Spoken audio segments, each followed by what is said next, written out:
En el nombre del Padre, y del Hijo, y del Espíritu Santo. Amén. Nos ponemos de rodillas. Dios mío, creo, adoro, espero y te amo. Te pido perdón por los que no creen, no adoran, no esperan y no te aman. Dios mío, creo firmemente todo lo que cree y enseña la Santa Iglesia Católica, Apostólica y Romana, porque eres tú, verdad infalible, quien se lo has revelado. Dios mío, espero con firme confianza que me has de dar, por los méritos de Jesucristo, tu gracia en este mundo y observando tus mandamientos, tu gloria en el otro, porque así me lo has prometido, y eres todopoderoso, bueno y fiel a tus promesas. Dios mío, te amo con todo mi corazón, con toda mi alma, con todas mis fuerzas y sobre todas las cosas, por ser infinitamente bueno e infinitamente amable, y a mi prójimo como a mí mismo, por tu amor. Amén. Hoy es el 16º domingo después de Pentecostés y acabamos de escuchar en la epístola de hoy, Efesios capítulo 3, un llamado divino a conocer la grandeza y bondad de Dios, el plan de Dios y el amor de Cristo. Cita: que Cristo habite por la fe en vuestros corazones, estando arraigados y cimentados en caridad, a fin de que podáis comprender con todos los santos cuál sea la anchura y longura y la alteza y profundidad de este misterio, y conocer también el amor de Cristo, que excede todo conocimiento. Fin de cita. Queridos hijos en la fe, el fin de nuestras vidas es conocer y comprender, en cuanto nos sea posible, junto con todos los santos, la anchura, longura, alteza y profundidad del misterio de Dios, del plan maravilloso de Dios. ¿Qué es este misterio? ¿En qué consiste este plan maravilloso de Dios? Dios ha querido, le ha complacido compartir su vida con nosotros los hombres aquí en la tierra, lo que se llama la vida de gracia, para que podamos un día compartirla en plenitud en el cielo, lo que se llama la vida de gloria. Esta es la misión de Jesucristo. Como les he dicho esta semana pasada, Él vino a la tierra para darnos a conocer la verdad respecto al único Dios verdadero y respecto a sí mismo. En esta verdad está la salvación. En esto consiste la vida de la gracia.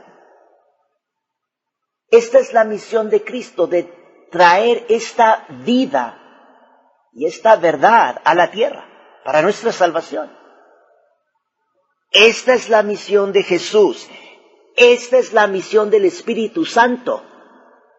Todo lo que está obrando el Espíritu Santo ahorita en el mundo y especialmente en la iglesia es lo mismo.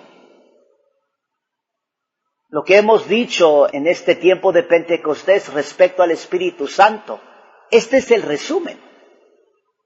¿Qué está haciendo el Espíritu Santo? Trayendo la vida de gracia a nuestras almas. La verdad respecto a Dios y a nuestro Señor Jesucristo. Entonces, esta es la misión de Jesús. Esta es la misión del Espíritu Santo. Esta es la misión de la Santa Iglesia. Por eso fundó Cristo su Santa Iglesia. Y esta es la misión del Santo Padre, sucesor de San Pedro. El domingo pasado les urgí a considerar más detenidamente el mensaje de Fátima y cómo hay que comprender la terrible crisis que sigue afligiendo a la Iglesia hoy en día a la luz del mensaje de Fátima. Este domingo les sigo urgiendo que reflexionen sobre el mensaje de Fátima. Noten que el Papa tiene un papel central en el mensaje de Fátima. Y este año 2017, que es el centenario de las apariciones de la Virgen María en Fátima, tenemos ante los ojos un Papa, Francisco, que se ha desviado gravemente del camino de Dios y de la Santa Iglesia Católica. Hay que considerar el significado de lo que acabo de decir.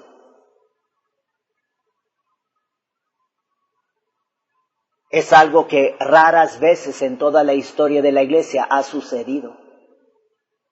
Hoy mismo, atención, hijitos, hoy mismo se publicó una carta de corrección filial dirigida al Santo Padre Papa Francisco, firmada por un buen número de sacerdotes, profesores de teología, y también por su excelencia, Monseñor Bernard Fellay, superior general de la Fraternidad Sacerdotal de San Pío X. Ahorita ando buscando también añadir mi firma a esta carta. El tema central de esta carta es la propagación de herejías ocasionada por la exhortación apostólica Amoris Laetitia y por otras palabras, hechos y omisiones de parte de Papa Francisco. Ahora, nomás muy rapidito, en 30 segundos les voy a dar el resumen del origen de este documento Amoris Laetitia. Hace 4 años, el 8 de octubre de 2013, Papa Francisco anunció que iba a convocar un sínodo extraordinario de obispos en octubre de 2014 y 2015. Y el fruto de este sínodo de obispos fue la exhortación apostólica postsinodal Amoris Laetitia, fechada el 19 de marzo de 2016. El tema, así como el tema del sínodo extraordinario de obispos, es sobre la familia. El tema de la familia, que obviamente también pues tiene que ver entonces con el matrimonio. Ahora, esta carta de corrección filial tiene la fecha del 16 de julio de este año, 2017, fiesta de la Virgen del Carmen. Esa es la fecha de la carta, pero se entregó al Papa el día 11 de agosto, entonces un poco más de un mes. El día 11 de agosto se le entregó al Papa, no ha habido respuesta y entonces hoy, 24 de septiembre, ya se hizo público. Les voy a leer parte de esta carta. Escuchen con mucha atención, porque es impresionante cómo está escrita la carta, con todo el respeto debido al Papa, pero también expresando la gravedad de la situación en la que estamos ahorita. Les voy a leer la primera parte, es bastante larga y tiene diferentes partes, tiene una segunda parte que trata del modernismo y una tercera parte que trata de el influjo de Martín Lutero, aparentemente en Papa Francisco, que también es impresionante, digamos, todo lo que está ahí escrito, pero ahorita nos vamos a enfocar nomás en la primera parte. Escuchen el comienzo de la carta. Comienza: Santo Padre, con profunda aflicción, pero impulsados por la fidelidad a nuestro Señor Jesucristo, por el amor a la Iglesia y al papado, y por la devoción filial hacia usted, nos vemos obligados a dirigir una corrección a su santidad, a causa de la propagación de herejías ocasionada por la exhortación apostólica Amoris Laetitia y por otras palabras, hechos y omisiones de su santidad. Esto ya es algo extraordinario.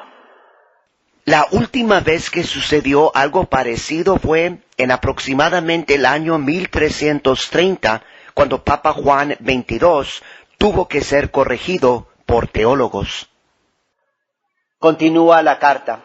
Nos está permitido emitir esta corrección por la ley natural, por la ley de Cristo y por la ley de la Iglesia. Para guardar estas tres leyes, su santidad ha sido designado por la divina providencia. Por la ley natural, pues tal como los súbditos tienen por naturaleza un deber de obedecer a sus superiores en todas las cosas lícitas, así también tienen un derecho a ser gobernados de acuerdo a la ley, y por lo tanto a insistir donde fuera necesario que sus superiores así gobiernen. Por la ley de Cristo, pues su espíritu inspiró al apóstol Pablo a reprender a Pedro en público cuando este último no actuó de acuerdo a la verdad del Evangelio. Gálatas 2. Santo Tomás de Aquino nota que esta reprimenda pública de un súbdito a un superior fue lícita a causa del peligro inminente de escándalo concerniente a la fe. La ley de la Iglesia también nos constriñe, ya que establece que, está citando el Códice de Derecho Canónico 212, cita, el fiel a Cristo tiene el derecho, en efecto, a veces el deber, de acuerdo con su conocimiento, competencia y posición, a manifestar a los sagrados pastores sus visiones en materias que conciernen al bien de la Iglesia. Fin de cita. Ha sido dado escándalo a la Iglesia y al mundo sobre la fe y la moral por la publicación de Amoris Laetitia y por otros actos, a través de los cuales su santidad ha dejado suficientemente claros el alcance y el propósito de este documento. En consecuencia, herejías y otros errores se han extendido a través de la Iglesia. Aquí interrumpo, hay que tratar de nosotros captar el significado de lo que aquí se está diciendo, y es la verdad. Repito eso. En consecuencia, estamos hablando en consecuencia de un documento que ha venido de Roma, firmado por el Santo Padre. En consecuencia, herejías y otros errores se han extendido a través de la Iglesia. Pues mientras algunos obispos y cardenales han continuado defendiendo las verdades divinamente reveladas sobre el matrimonio, la ley moral y la recepción de los sacramentos, otros han negado estas verdades y han recibido de su santidad no reprimenda sino favor. Por el contrario, aquellos cardenales que han enviado las dubia a su santidad, para que por medio de este método de honorable tradición, la verdad del Evangelio pudiera ser fácilmente afirmada, no han recibido respuesta sino silencio. Continúa la carta, presten atención. Santo Padre, el ministerio de Pedro no le ha sido confiado para que usted pudiera imponer doctrinas extrañas sobre los fieles, sino para que usted pueda, como un fiel representante, guardar el depósito hasta el día del regreso del Señor. Lucas 12, 1 Timoteo 6. Adherimos sinceramente a la doctrina de la infalibilidad papal, tal como fue definida por el Concilio Vaticano I, y por lo tanto adherimos a la explicación que el mismo concilio dio de este carisma, el cual incluye esta declaración. Y luego están citando Vaticano I, Pastor Eternus, capítulo 4, cita, el Espíritu Santo fue prometido a los sucesores de Pedro, no de manera que ellos pudieran, por revelación suya, dar a conocer alguna nueva doctrina, sino que por asistencia suya ellos pudieran guardar santamente y exponer fielmente la revelación transmitida por los apóstoles, es decir, el depósito de la fe. Fin de cita.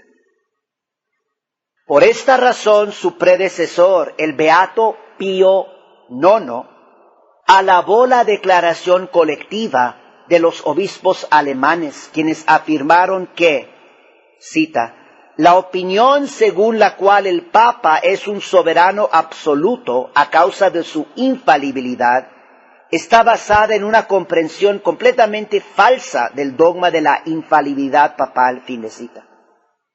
De mismo modo, en el Concilio Vaticano II, la comisión teológica que supervisó la constitución dogmática sobre la Iglesia, Lumen Gentium, afirmó que los poderes del pontífice romano están limitados de muchas maneras.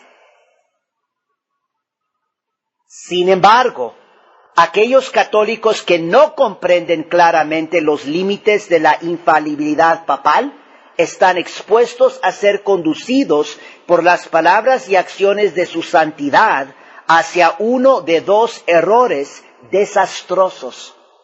O bien llegarán a adoptar las herejías que ahora están siendo propagadas, o bien, conscientes de que estas doctrinas son contrarias a la palabra de Dios, dudarán o negarán las prerrogativas de los papas. Además, otros de entre los fieles son llevados a poner en duda la validez de la renuncia al papado por el Papa emérito Benedicto XVI. Así, el oficio de Pedro, otorgado a la Iglesia por nuestro Señor Jesucristo en aras de la unidad y la fe, es usado de tal modo que se abre un camino para la herejía y para el cisma. Además, notando que las prácticas ahora fomentadas por las palabras y acciones de su santidad son contrarias no solo a la fe y disciplina perennes de la Iglesia, sino también a las afirmaciones magisteriales de sus predecesores. Los fieles reflexionan que las afirmaciones propias de su santidad no pueden disfrutar de mayor autoridad que las de los papas anteriores. Y así, el auténtico magisterio papal sufre una herida de la cual podría no sanarse pronto. Sin embargo, creemos que su santidad posee el carisma de la infalibilidad y el derecho a la jurisdicción universal sobre los fieles a Cristo, en el sentido definido por la Iglesia. En nuestra protesta contra Amoris Laetitia y contra otros hechos, palabras y omisiones relacionadas con esta, no negamos la existencia de este carisma papal o la posesión de este por parte de su santidad, pues ni Amoris Laetitia ni ninguna de las afirmaciones que han servido para propagar las herejías que esta exhortación insinúa están protegidos por aquella divina garantía de verdad. Nuestra corrección es en verdad requerida por la fidelidad a las enseñanzas papales infalibles que son incompatibles con ciertas afirmaciones de su santidad. Como súbditos, no tenemos el derecho a dirigir a su santidad aquella forma de corrección a través de la cual un superior coacciona a los que le están sujetos con la amenaza o la administración de castigo. Emitimos esta corrección más bien para proteger a nuestros hermanos católicos y a aquellos fuera de la Iglesia, a los cuales no se les debe quitar la llave del conocimiento. Lucas 11. En la esperanza de prevenir una ulterior difusión de doctrinas que tienden por sí mismas a la profanación de todos los sacramentos y a la subversión de la ley de Dios. Ese es el riesgo que ahorita estamos viviendo. No nomás que se están propagando herejías, sino que el riesgo es la profanación de todos los sacramentos y la subversión a la ley de Dios.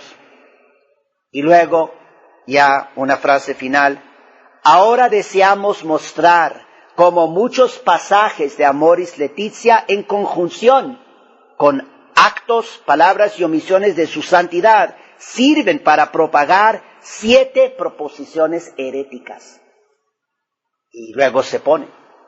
No les voy a leer ahorita ya todas las citas, pero sí ponen las citas de Amoris Laetitia y son del número 295 al 301, del 303 al 305, y el 308 y el 311.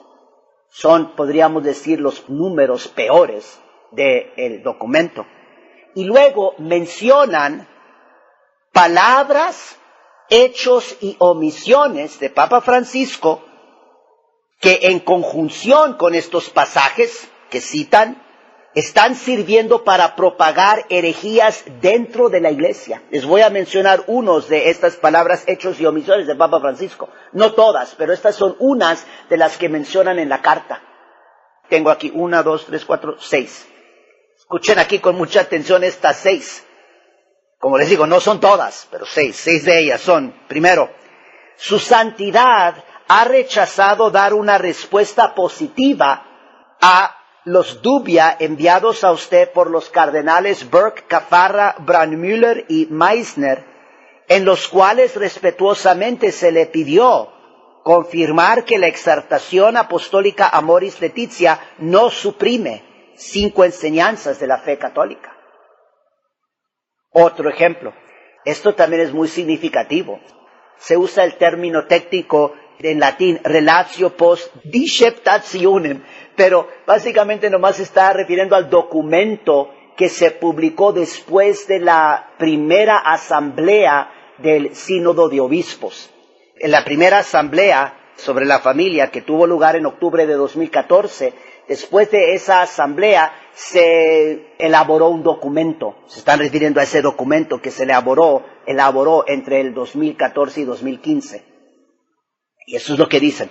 Su santidad intervino en la composición de la Relatio Post Disceptationem para el Sínodo Extraordinario sobre la Familia.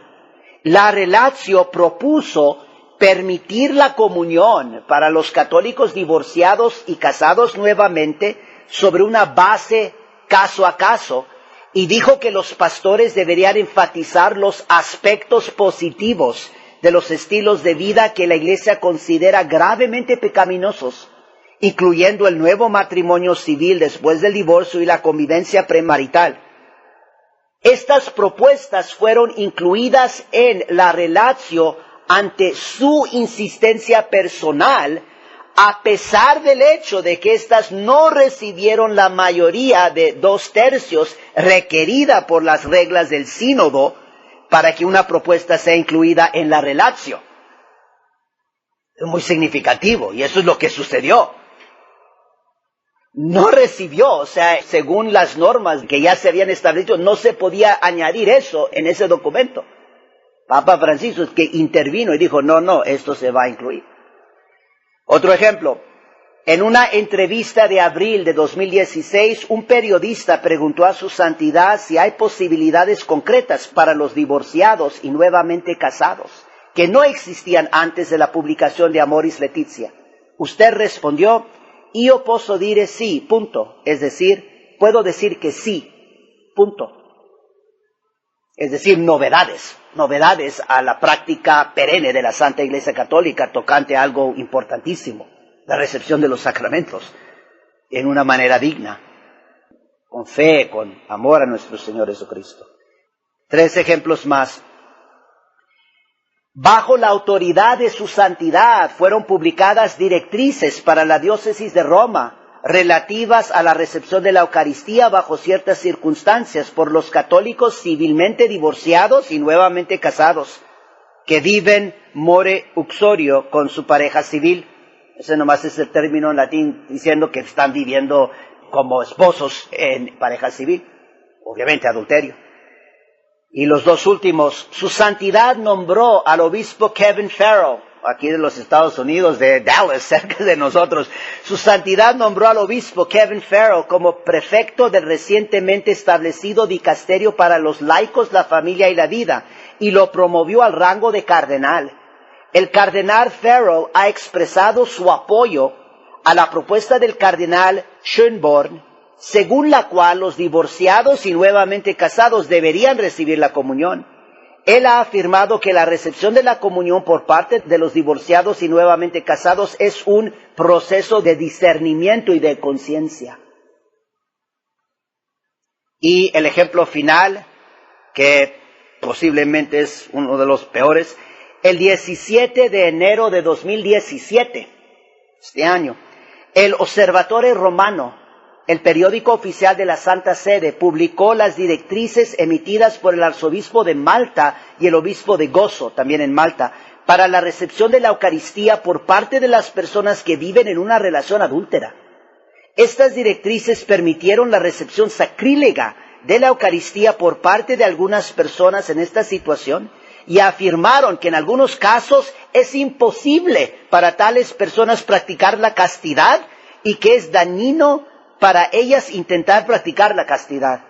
No se hizo ninguna crítica contra estas directrices por parte del Observatorio Romano, el cual las presentó como ejercicios legítimos de la enseñanza y autoridad episcopales. Esta publicación fue un acto oficial de la Santa Sede que no ha sido corregido por usted. Ya a lo final, porque como les digo, hay mucho para comentar, y hay mucho para comentar respecto concretamente a las propuestas heréticas que han invadido a la Iglesia Católica. Voy a concluir nomás leyéndoselas. Traten de prestar atención, porque esto tiene gran significativo. Después hay que comentar más respecto a estas herejías. Pero van a ver, la carta está escrita presentando las herejías. O sea, entonces no es que esto es lo que creemos, es lo que absolutamente no podemos creer. Y sin embargo, hay ya hoy en día cardenales, obispos, laicos que están promoviendo en la Iglesia Católica estas herejías. Entonces ya esto es lo final de la carta. No toda la carta, nomás lo final que estamos citando esta mañana. Entonces, por medio de estas palabras, hechos y omisiones, y por medio de los pasajes arriba mencionados del documento Amoris Laetitia, su santidad ha apoyado, directa o indirectamente, y propagado dentro de la Iglesia, con un grado de conciencia que no buscamos juzgar, tanto por oficio público como por acto privado, las siguientes proposiciones falsas y heréticas. Y las van a enumerar. Y está bien escrito. Están diciendo, mire, su santidad, usted, dicen, nosotros no estamos juzgando, no podemos juzgar el grado de conciencia, pero si usted, como hemos dicho, con el texto del documento y con palabras, hechos y omisiones que él ha apoyado directamente o indirectamente, ya sea por su oficio público o por acto privado, palabras que está diciendo en los aviones o lo que sea, las siguientes proposiciones falsas y heréticas. Y estas son las 7. 1. Es herejía. Una persona justificada no tiene la fuerza con la gracia de Dios para seguir las exigencias objetivas de la ley divina, como si cualquiera de los mandamientos de Dios fuera imposible para los justificados, o como significando que la gracia de Dios, cuando produce la justificación del individuo, no produce invariablemente y de su propia naturaleza la conversión de todo pecado grave, o no es suficiente para la conversión de todo pecado grave. 2. Otra herejía. Los católicos que han obtenido el divorcio civil del cónyuge con el cual están válidamente casados y han contraído un matrimonio civil con alguna otra persona durante la vida de su cónyuge y que viven more uxorio con su pareja civil y que eligen permanecer en este estado con pleno conocimiento de la naturaleza de su acto y con pleno consentimiento de la voluntad del acto, no están necesariamente en un estado de pecado mortal y pueden recibir la gracia santificante y crecer en la caridad. Como les digo, herejía. Entonces estos son herejías, no que nosotros dos sí, es que nosotros tenemos que estar en contra de todo esto como católicos y sin embargo, esto es lo que se está promoviendo. Tercer herejía.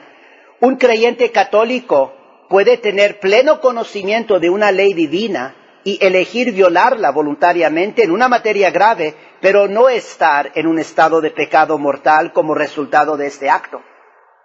4. Una persona, mientras obedece una prohibición divina, puede pecar contra Dios por medio de este mismo acto de obediencia. 5. Quinta herejía. La conciencia. Mucha atención a esta herejía, porque muchos están promoviendo esta herejía dándole como más autoridad a la conciencia de lo que se puede, más autoridad a la conciencia que a la ley de Dios. Entonces, 5, herejía. La conciencia puede juzgar verdadera y correctamente que los actos sexuales entre personas que han contraído un matrimonio civil entre sí, Aunque uno o ambos esté sacramentalmente casado con otra persona, a veces pueden ser moralmente correctos o reclamados o incluso mandados por Dios. 6. Los principios morales y las verdades morales contenidos en la revelación divina y en la ley natural no incluyen prohibiciones que condenan absolutamente ciertos tipos de actos, porque son siempre gravemente ilícitos a causa de su objeto. Y herejía número 7, cita, nuestro Señor Jesucristo quiere que la Iglesia abandone su antiquísima disciplina de denegar la Eucaristía a los divorciados y nuevamente casados y de denegar la absolución a los divorciados y nuevamente casados que no expresen ninguna contrición ni el propósito firme de enmendarse de su actual estado de vida. Fin de cita. Hijitos, recordemos las palabras divinamente inspiradas en la epístola de hoy, Efesios capítulo 3, respecto al amor de Cristo. Estas herejías que el mismo Papa está apoyando, ya sea directa o indirectamente, van totalmente en contra del amor de Cristo. Pues la manifestación más grande del amor de Cristo que excede todo conocimiento es la Santa Iglesia y la misión salvífica que Cristo encomendó a su Iglesia. Y esta misión salvífica incluye la misión de enseñar la verdad. La misión de la Iglesia es la continuación de la misión de Cristo. Cristo mismo sigue enseñando a través de su Iglesia para nuestra salvación. Cristo mismo sigue concediendo la gracia santificante a través de su Iglesia para nuestra salvación. Y Cristo enseña la verdad porque ama. Su amor excede todo conocimiento. ¿Cómo puede el Papa ir en contra de la enseñanza de Cristo y su Iglesia? He aquí un signo claro y espantoso de la terrible crisis por la que está pasando la Santa Madre Iglesia. Por medio de Amoris Laetitia y un buen número de palabras, hechos y omisiones, Papa Francisco está apoyando, directa o indirectamente, la propagación de herejías dentro de nuestra amada Iglesia. Que Dios tenga piedad de nosotros. Kyrie eleison, Christe eleison, Kyrie eleison. No dejemos de orar por la Santa Iglesia y por el Papa. Kyrie eleison, Christe eleison, Kyrie eleison. En el nombre del Padre, y del Hijo, y del Espíritu Santo. Amén.